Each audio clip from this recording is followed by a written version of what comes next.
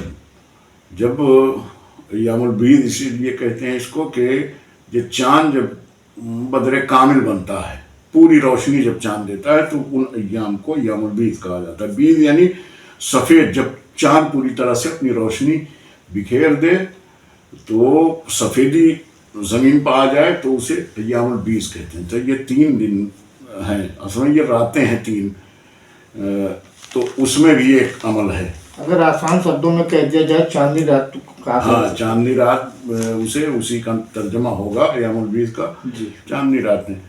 تو ایک ہے لیلۃ الرغائب، اور اس مہینے میں 12، 13، 14 میں ایک عمل ہوتا ہے اعتکاف کا عمل، خاص طور سے ایران، عراق وغیرہ میں اس میں خاص طور سے یہ عمل کیا جاتا ہے اعتکاف والا، جس میں لوگ مسجدوں میں بیٹھتے ہیں، مسجدوں میں رہتے ہیں 3 دن، اور وہیں صرف اور صرف اللہ سے لو لگا کر اس کی بندگی اور اس کی عبادت میں وقت گزارتے ہیں۔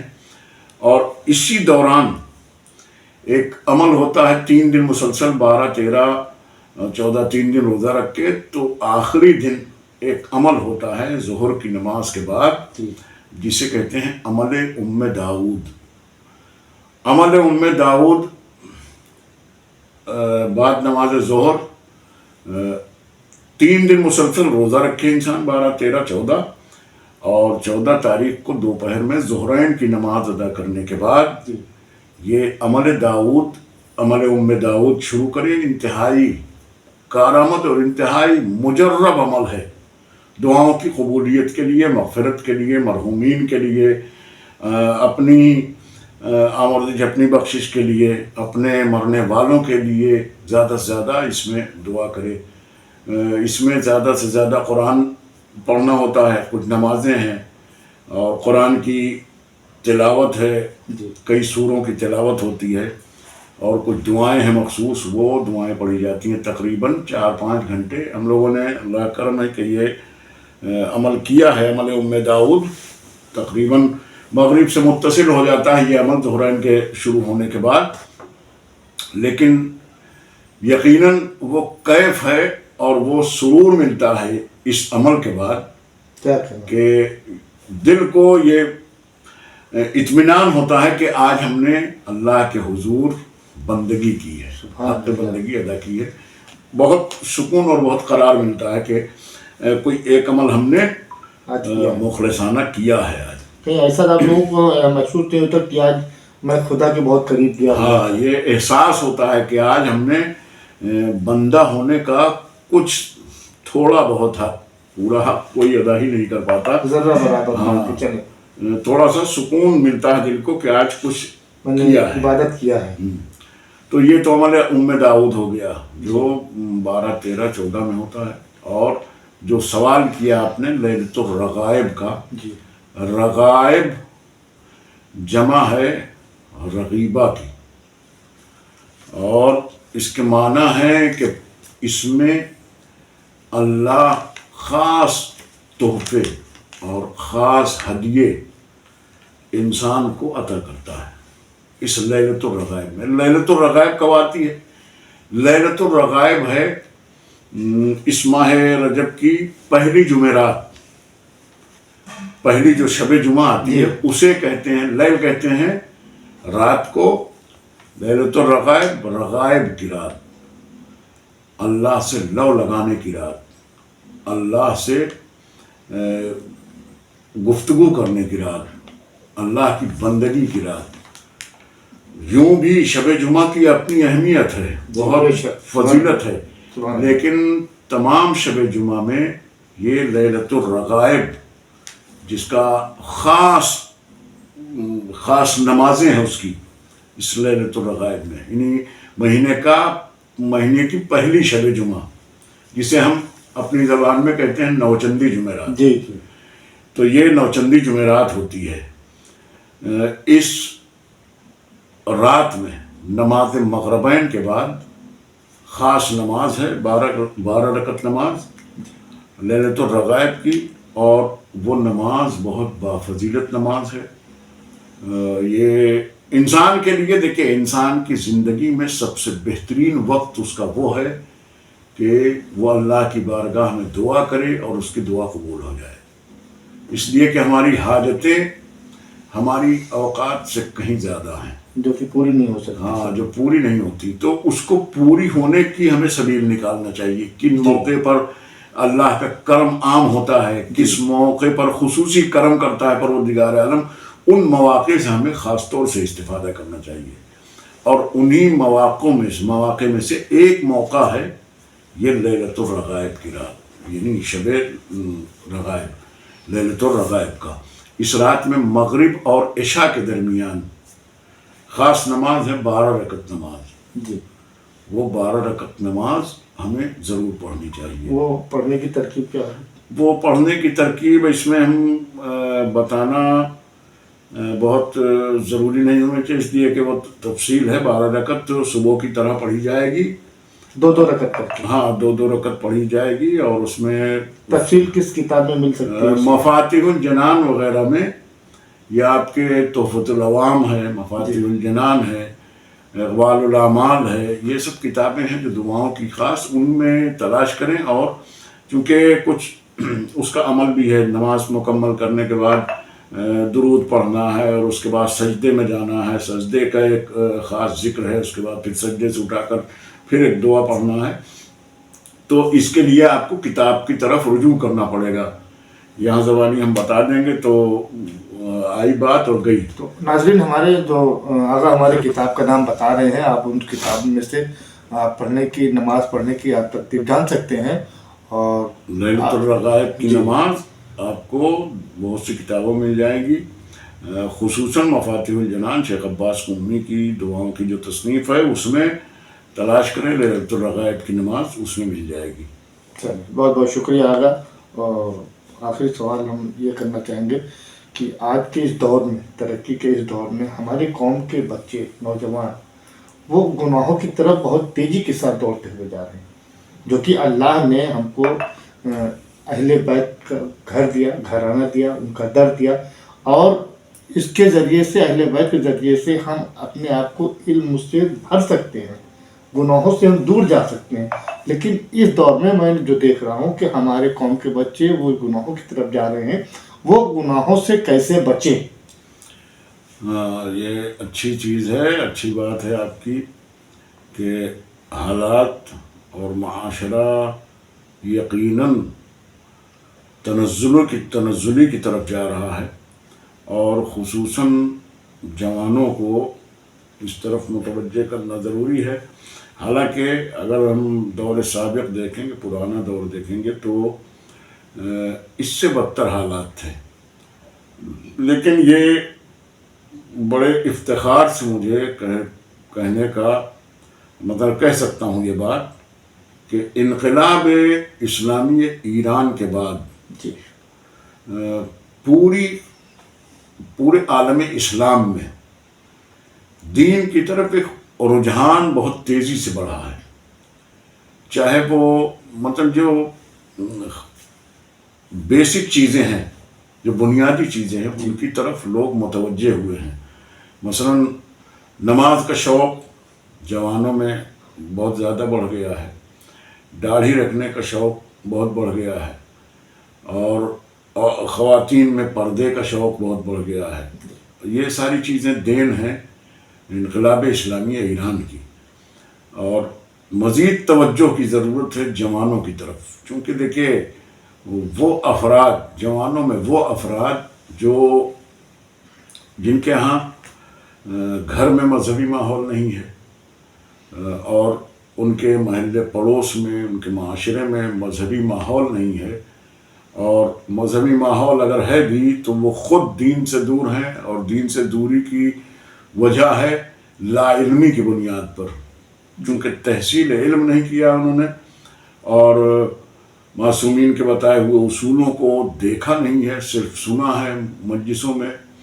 اور بات طویل ہو رہی ہے، لیکن کہنا ضروری ہے پیغام اور ایک میسج کے طور پر کہ مجلسوں کا جو انداز آج چل رہا ہے، جی یہ اس سے قوم کو کچھ مل نہیں رہا ہے. وقتی صرف وقتی اثر ہوتا ہے، وقتی واہ اور وقتی لطف لے کے لوگ بیٹھ جاتے ہیں، بس ایک محدود امام بارگاہ کے اندر، امام بارگاہ کے اندر تک. جبکہ یہ یونیورسٹی امام حسین علیہ السلام نے قائم کی ہے.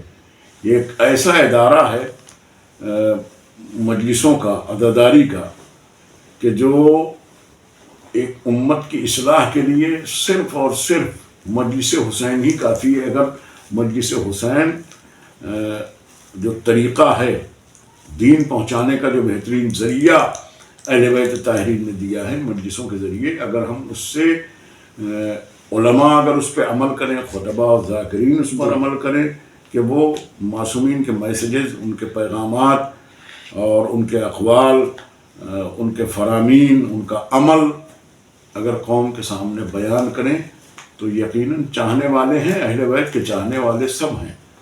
اور خصوصاً جوانوں میں ایک انہماک ہے، دلچسپی ہے، اہل بیت سے محبت ہر کوئی دل و جان سے زیادہ کرتا ہے.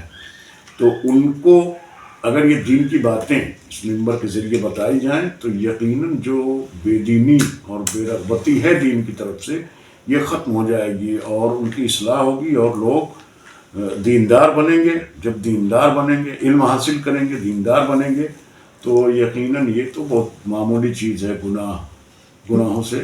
اگر دیکھیے میں ایک بات بیچ میں کہتا ہوں، بات جو کہ طول ہوتی جا رہی ہے. میں نے دیکھا ہے اکثر کر کے اپنے معاشرے کے اندر کہ وقت نماز کا ہو جاتا ہے، اذان کا وقت ہو جاتا ہے، علماء کرام منبر پہ بیٹھے ہوئے ہیں، مجلس شروع ہو گئی ہے، جو کہ اس کی ذمہ داری ہماری ہے کہ ہم اگر جس کو بلائے ہوئے ہیں، مولانا کو مجلس پڑھنے کے لیے بلائے ہیں، اس وقت پہ ان کو بٹھائیں کہ اذان کے وقت سے پہلے مجلس ختم ہو جائے، یا تو اذان کے بعد شروع کریں، اذان ہو فوراً نماز ہو، نماز ہونے کے بعد فوراً. لیکن یہاں تو تھوڑا سا معاملہ گڑبڑ ہوتا جا رہا ہے کہ جب مجلس ہوتی ہے تو اذان نہیں ہوتی ہے. لیکن آپ کے سوال ہی میں جواب پوشیدہ ہے کہ یہ بانیان کی ذمہ داری ہے، بانیان مجالس کی ذمہ داری ہے کہ وہ مجلس کو ایسے وقت شروع کریں کہ نماز کے وقت سے نہ ٹکرائے. جی اور دیکھیں اذان کا وقت ہوا یا اول وقت نماز کا ہوا، اور مطلب بغیر کسی پلاننگ اور بغیر کسی ارادے کے مجلس، 2 مجلسیں ہونا ہے، 3 مجلسیں ہونا ہے، دیر سے شروع ہوئی مجلس اور وقت اذان ہو گیا،